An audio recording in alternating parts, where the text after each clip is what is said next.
നമ്മൾ സന്തോഷത്തോടെ നോക്കുകയാണെങ്കിൽ കാഴ്ചകളും മനോഹരമായി തോന്നും. നമ്മുടെ ഉള്ളിൽ വെറുപ്പാണ് ഉള്ളതെങ്കിൽ സകലതും മോശമായി തോന്നും. കാഴ്ചയിലല്ല, കാഴ്ചപ്പാടാണ് ഏതൊന്നിനും ഭംഗി തോന്നിക്കുന്നത്. അതുപോലെയാണ് ഓരോ മനുഷ്യരും സാഹചര്യത്തിനനുസരിച്ച് മാറിക്കൊണ്ടിരിക്കും. കൂടെ നടന്നവർ എന്നും കൂടെ ഉണ്ടായിരിക്കണമെന്നില്ല. മനുഷ്യനാണ്.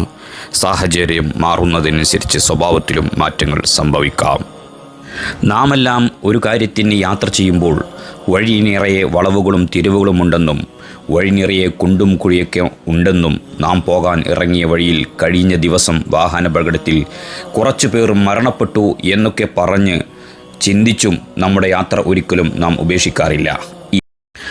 എന്നതുപോലെ തന്നെ നമ്മുടെ ജീവിതത്തിൽ, നമ്മുടെ തൊഴിലിൽ പലവിധ പ്രയാസങ്ങളും ഉണ്ടെന്ന് പറഞ്ഞ് പിന്തിരിഞ്ഞു നിൽക്കാതെ എല്ലാം നല്ലതിന് എന്ന ചിന്തിച്ച് ജീവിത ലക്ഷ്യത്തിലേക്ക് മുന്നേറുകയാണ് വേണ്ടത്.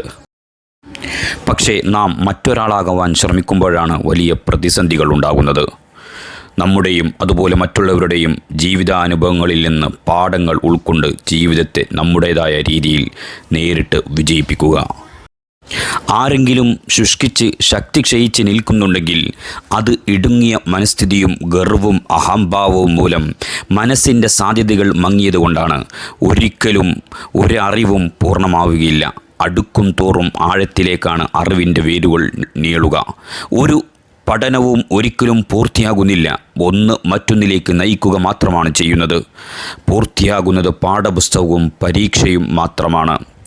അറിവിന് അവസാനമില്ല, ആരംഭം മാത്രമേ ഉള്ളൂ. ഉയരങ്ങളിലെത്താൻ ആദ്യം താഴ്വാര എന്തെന്നറിയണം. താഴെ നിലയുറപ്പിച്ച് ശീലിക്കണം. താഴ്വാരയില്ലാതെ കൊടുമുടിയില്ല, അസ്തമയം ഇല്ലാതെ ഉദയവും ഇല്ല, സമാന്തര രീതിയിൽ ജീവിതം ഇല്ല എന്നത് തന്നെ കാരണം.